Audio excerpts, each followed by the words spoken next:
제발 연기 좀 그만하세요. 좀 받아줘라. 술 먹고 갔다 오신 거 네. 왜 근육통 네. 심하세요? 네. 그 정도로 열심히 일 안 하셨잖아요. 네, 죄송합니다. 예, 저진 체적으로 제가 좀 기절했다가 일어났는데 그걸 안 받아주시네. 저희 술 먹고 다녀왔습니다. 예, 그렇고요. 산청에 술 먹고 다녀왔는데 안 받아주셨어. 근데 저희가 산청에 수영골을 다녀왔는데 박기성 위원장님 댁이 침수가 돼가지고 물이 안 나오거든요. 근데 남의 동네 수영골을 네. 예, 그렇습니다. 수재민이시잖아요. 네네, 그렇죠. 수재민. 잠시 네. 수재민이었는데 그 이번 홍수 때문에 그 상수도관이 파열이 됐어요. 그래가지고 저희가 그 언양 서울주 지역이 물이 안 나와가지고 단수가 맞아요. 돼가지고 그게 빨리 복구가 안 됐어요. 보통 이런 거는 하루 정도면은 다 되는데 이번에 한 3일, 4일 정도 걸렸었던 것 같아요. 언양 지역에 이제 단수 때문에 조금 힘들었었어요. 네. 다른 분들이 물이 안 나오니까. 그래서 그 어느 방송에도 그게 나왔어요. 그 남천교 물 개울가에서 씻고 빨래하고 폭우로 주말부터 수돗물 공급이 완전히 끊긴 울산시 울주군 언양읍. 주민들이 인근 하천으로 모여들었습니다. 돌다리를 빨래판 삼아 당장 입을 옷을 세탁하기도 하고 세숫대를 들고 나와 하천물로 세수를 하고 머리도 감습니다. 지자체가 공급하는 물이 부족하다 보니 하천물을 직접 길어다 생활용수로 쓰기도 합니다.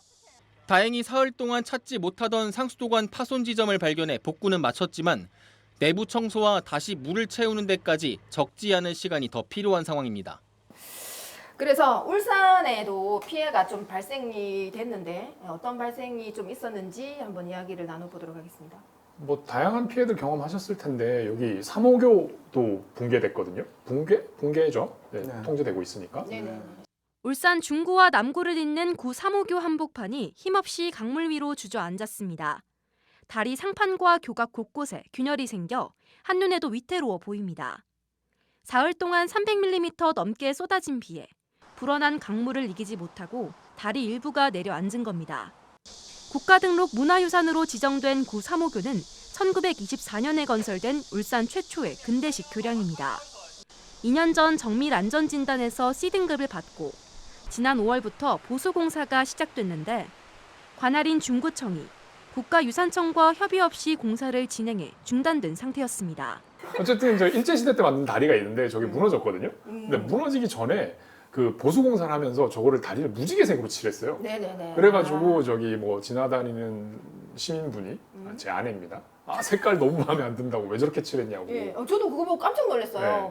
하여튼 이 3호교가 국가 울산 문화유산인가 막. 울산인가요? 네. 국가문화유산이 아니고. 네, 뭐, 그건 아니에요. 네. 네, 울산 아, 문화유산. 울산 문화유산이에요? 일제시대 때 지어진 다리라서 101년 됐습니다. 의미 101년. 있습니다. 네. 101년 됐어요. 101년. 이게 붕괴되기 직전에 이제 그 이슈가 있었잖아요. 무지개색으로 색깔 칠해서 이슈 예산을 있었죠. 제대로 썼느냐 안 썼냐. 아, 근데 그게 이제 무지개색이 중요한 게 아니라 이 돈이 어떻게 내려왔냐 그치. 하냐면 그 이제 안전진단에서 등급이 낮게 나와가지고 다리를 흔히 말하는 유지 보수하라는 돈이 내려왔는데 그 돈이 색깔 칠하는데 쓰고 그 흔히 말하는 오히려 뭐 이렇게 구조 보강이나 이런 데 써 있으면 어떨까 다리가 무너지는 일이 있었겠나 그러니까. 네, 그 아스콘 뭐 포장하고 뭐 무지개 색깔 칠하고 흔히 말하는 그러니까 네. 헛돈을 쓴 거죠. 따지보면. 돈 쓰고 다리 붕괴되고. 그렇죠. 네. 헛돈을 네. 쓴 거잖아. 그러니까 그게 그때 지지 기반을 좀 제대로 쓰는데 네, 돈을 네. 투자를 했다면 이게 안 무너졌을 텐데. 그러니까 그죠? 어쨌든 이게 안전등급이 낮게 나왔다는 거는 구조적인 어떤 문제가 있기 그렇죠. 때문에 낮게 나온 게 아니겠어요. 근데 구조를 고치는 게 아니라 포장을 했죠. 그러니까 그렇죠. 그 다리를 이렇게 이쁘게 그렇지. 만드는데 돈이 들어간 거죠. 네. 그리고 이제 그런 이제 문제도 있었고 방구대 안각화도 침수가 됐죠. 그렇죠. 예, 네. 이 부분도 정말 안타까운 게 유네스코에 등재됐다는 소식이 들려온 지 얼마 되지 않았어요. 이번 폭우의 지난 12일 유네스코 세계유산에 등재된 반구대 암각화도 완전히 물에 잠겼습니다. 방구천의 암각화 가운데 하나인 반구대 암각화는 인근 사연댐 수위가 53m를 넘으면 물에 잠기는데 현재 수위는 58m에 달합니다. 암각화 발견 전 식수 확보 목적으로 건설된 사연댐 영향으로 50년 넘게 이렇게 물에 잠기기를 반복하며 조금씩 훼손돼 왔습니다.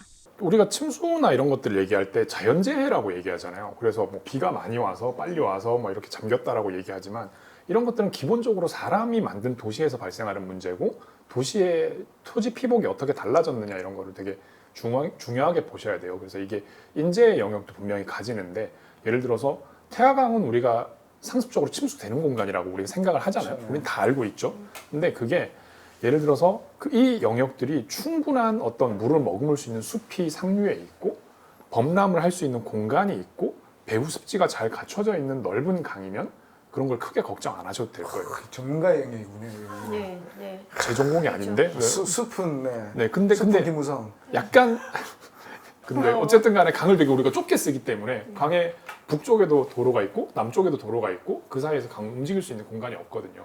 그 뒤에 다 도시로 포장해 놓고 그러면 떨어지는 빗물은 포장 위를 흘러서 좁은 강으로 들어오는 거예요. 그러니까 범람하기 쉬운 지형을 우리가 한 50년, 100년에 걸쳐서 만들어 놓은 거죠.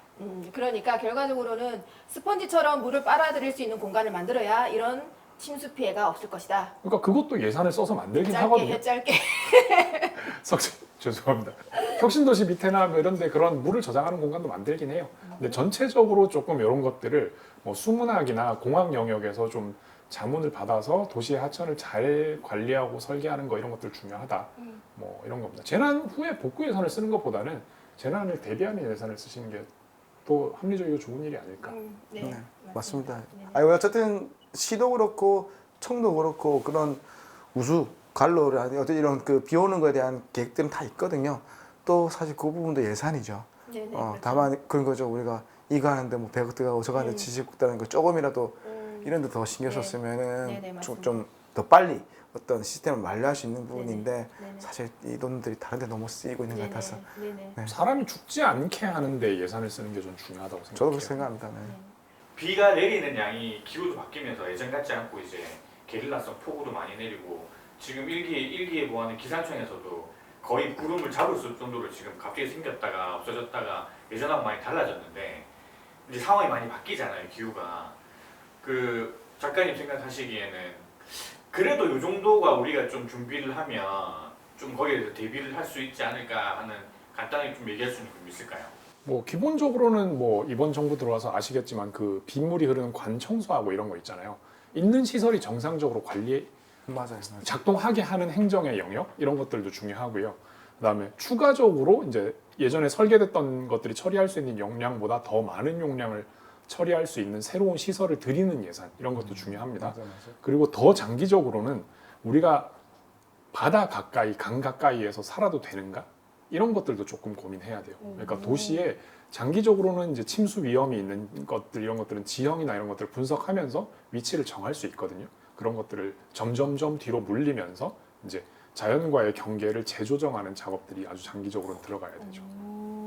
근데 보니까 강옆이 다 비싸던데 빌딩 올라가 있고 그러니까 강해비 제일 비싸고 최고로 바다 앞에 빌딩 고층 빌딩 올라 있고 그 바다 앞에 거기 부산에 거기 있잖아. 그 이름 모르겠다. LCT도 있고 마린시티도 있고 막. 마린시티. 그러니까 그런 것들이 이제 이게 길게 해도 돼요? 여기 끌어야 될 것 같은데? 말씀해 보시죠. 네, 마린시티 이런 거를 거의 왜 물 들어오잖아요. 마린시티를 왜 걷다 갔다 하냐면 걷다 갔다 나냐면 바다 가까이에 있고 싶잖아요. 바다는 멋있잖아요. 아름답고. 그거를 바로 앞에서 커피 마시면서 보고 싶단 말이에요. 근데 평소에 바다는 괜찮아요. 근데 태풍 불 때 바다는 다른 바다라고요. 근데 그런 거를 건물을 앞에 갖다 놓으면 그냥 이제 맞는 거죠. 그러니까 우리가 이제는 이제 부산에서 울산 오는 해변들이 다 이제 카페에 해안 이런 것들이 땅값이 있는데 비싸요 거기가. 근데 이게 원래는 어땠냐면 바다가 있고 뭐 모래사장이나 바위가 있고 그 너머에 소나무 숲이 있고 그 다음에 뭐 길이 있든가 있고 논이나 이런 농경지가 있고 마을이 있고 산이 있습니다. 이게 바다의 어떤 그라데이션이에요. 근데 우리는 그걸 싹 밀고 아까 그 해변에 소나무 있는 자리에 건물 갖다 얹은 거죠.